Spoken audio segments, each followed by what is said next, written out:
আজকে আমি নিয়ে এসেছি বাটা মাছের সবথেকে বেশি স্বাদের ঝাল রান্নার রেসিপি।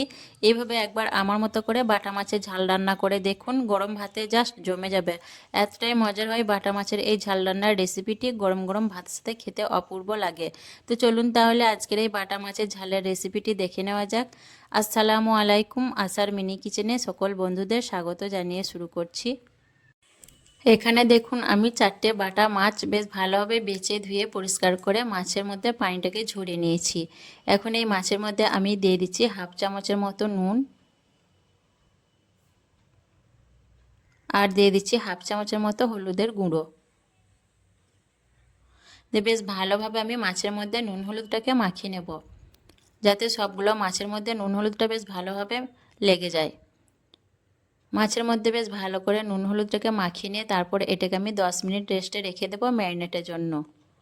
তারপর আমি কড়াইয়ে বেশ ভালো করে সর্ষের তেল গরম করে নিয়েছি, একদম ধোঁয়া ওঠা মতো তেলটাকে গরম করে নিয়ে তারপর এক একে করে নুন হলুদ মাখিয়ে রাখা মাছগুলোকে আমি গরম তেলের মধ্যে দিয়ে দিচ্ছি। আর রান্নাটা অবশ্যই সর্ষে তেলে করবেন, তাহলে মাছের স্বাদটা বেশ ভালো হবে। যেহেতু মাছের ঝাল রান্না করছি তার জন্য সর্ষে তেলেই রান্নাটা করবেন। তো মাছগুলোকে আমি একটু হতে দেবো, তারপর উল্টো পাল্টা করে ভেজে নেব। কিছুক্ষণ উল্টো পাল্টা করে ভেজে নেওয়ার পর দেখুন মাছের মধ্যে সুন্দর একটা কালার চলে এসছে। মাছগুলোকে এইভাবে সুন্দর একটা কালার ধরিয়ে ভেজে নিতে হবে। আর মাছগুলোকে খুব কাঁচা কাঁচা বা হালকাভাবে না ভেজে এইভাবে একটু ভাজা ভাজা করে ভেজে নিলে মাছের ঝালটা খেতে বেশি ভালো লাগে। তো এইভাবে করে মাছগুলোকে একটু কালার ধরিয়ে ভেজে নেবেন। তো মাছগুলো আমার দেখুন বেশ ভালোভাবে ভেজে নেওয়া হয়ে গেছে। এখন মাছগুলোকে আমি একে একে করে তেল থেকে তুলে নেব।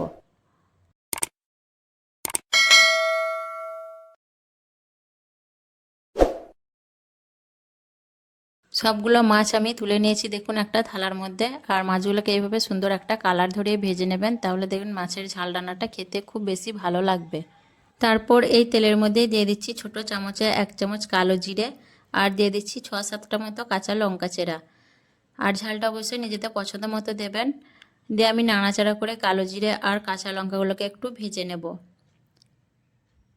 কালো জিরা আর কাঁচা লঙ্কা একটু ভালো করে ভেজে নেওয়ার পর তারপর এর মধ্যে দিয়ে দিচ্ছি একটা বড় সাইজের পেঁয়াজ কুচি। দিয়ে আবারও আমি নাড়াচাড়া করে পেঁয়াজটাকে বেশ ভালো করে ভেজে নেব। আর পেঁয়াজটা কিন্তু বেশ ভালো করে ভাজা ভাজা করে নিতে হবে, যাতে পেঁয়াজের মধ্যে সুন্দর একটা কালার চলে আসে। বেশ ভালো করে আমি পেঁয়াজটাকে ভাজা ভাজা করে নেব, একটু সময় নিয়ে ভেজে নেব। পেঁয়াজগুলোকে আমি 5 মিনিটের মতো ভেজে নিয়েছি। আর পেঁয়াজটা দেখুন খুব সুন্দরভাবে ভাজা হয়েছে।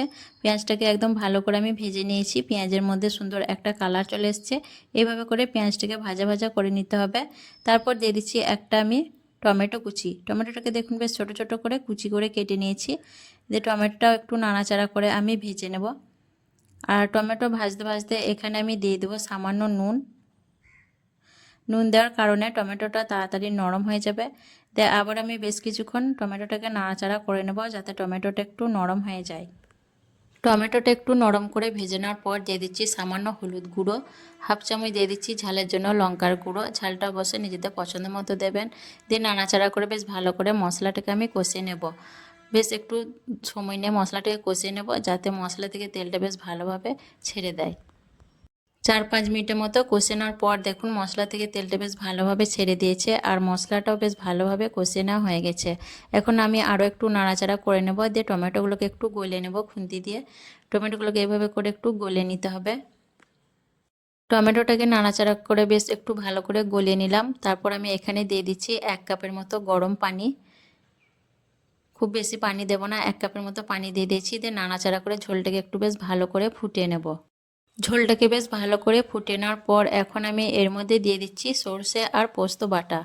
এখানে আমি 4 চামচে 1 চামচ সাদা সর্ষে আর 1 চামচ পোস্ত অফ ক্যামেরায় বেটে রেখেছিলাম, খুব মিহি করে বেটে নিয়েছি। তো সেটা দিয়ে দিলাম। দিয়ে নাড়াচাড়া করে ঝোলের সঙ্গে বেশ ভালো করে মিশিয়ে ঝোলটাকে আবারও আমি একটু ভালো করে ফুটিয়ে নেব। আর আপনারা চাইলে শুধু সর্ষে দিয়েও মাছের ঝাল রান্নাটা করতে পারেন। আমি এখানে সর্ষে পোস্ত দুই ব্যবহার করেছি, যাতে মাছের ঝাল রান্নার স্বাদটা বেশি হয়। তার জন্য আমি পোস্তটাও দিয়েছি। আপনারা চাইলে কিন্তু পোস্তটা স্কিপ করে শুধু সর্ষে দিয়েও বানিয়ে নিতে পারবেন। ঝোলটা যখন এরকম ভালোভাবে ফুটে আসবে তখন আমি এর মধ্যে দিয়ে দিচ্ছি ভেজে রাখা মাছগুলো। একে একে করে সবগুলো মাছ আমি দিয়ে দিচ্ছি ঝোলের মধ্যে। তারপর আমি মাছগুলোকে একটু খুন্তি দিয়ে উল্টো পাল্টা করে নেব, যাতে মাছের দুই পিঠই ঝোলের মধ্যে বেশ ভালোভাবে মিশে যায়। এইভাবে করে মাছগুলোকে একটু উল্টো পাল্টা করে দিচ্ছি। মাছগুলোকে উল্টোপাল্টা করে নিয়ে আমি ঢাকা দিয়ে মিডিয়াম ফ্লেমে 5 মিনিটের মতো হতে দেব। 5 মিনিট পর আমি ঢাকনা খুলে নিচ্ছি, দিয়ে একটু আলতো হাতে নাড়াচাড়া করে নেব। 5 মিনিট রান্না করার পর দেখুন তেলটা বেশ ভালোভাবে রান্না থেকে ছেড়ে দিয়েছে।